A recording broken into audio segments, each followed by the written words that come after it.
Praise the Lord. प्रभु के नाम की स्तुति हो। आज हम पढ़ेंगे दूसरा शमूएल 9वां अध्याय। दाऊद ने पूछा, क्या शाऊल के घराने में से कोई अब तक बचा है जिसको मैं योनातान के कारण प्रीति दिखाऊं? शाऊल के घराने का शीबा नाम एक कर्मचारी था।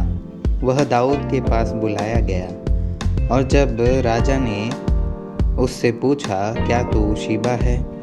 तब उसने कहा, हाँ, तेरा दास वही है। राजा ने पूछा, क्या शाऊल के घराने में से कोई अब तक बचा है जिसको मैं परमेश्वर की सी प्रीति दिखाऊं? शीबा ने राजा से कहा, हाँ, योनातान का एक बेटा तो है जो लंगड़ा है। राजा ने उससे कहा, वह कहाँ है?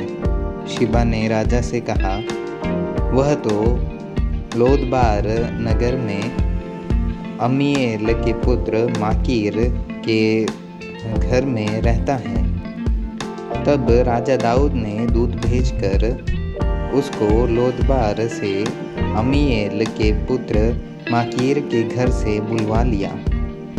जब मपीबोशेत जो योनातान का पुत्र और शाऊल का पोता था दाऊद के पास आया, तब मुंह के बल गिर के दंडवत किया। दाऊद ने कहा, है मपीबोशेत? उसने कहा, तेरे दास को क्या आज्ञा?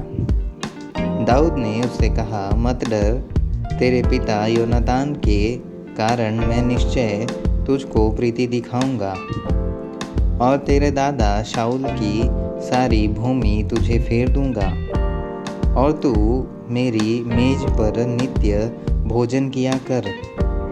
उसने दंडवत करके कहा, तेरा दास क्या है कि तू मुझ ऐसे मरे कुत्ते की ओर दृष्टि करे? तब दाऊद ने शाऊल के कर्मचारी शीबा से को बुलवाकर उससे कहा, जो कुछ शाऊल और उसके समस्त घराने का था वह मैंने तेरे स्वामी के पोते को दे दिया है।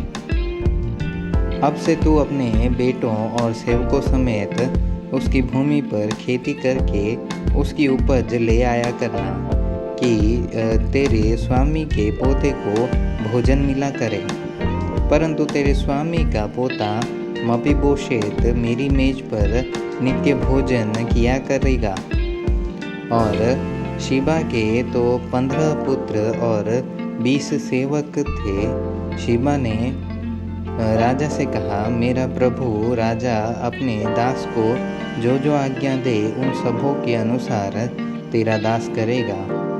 दाऊद ने कहा, मपीबोशेत राजकुमारों की नाई मेरी मेज पर भोजन किया करे।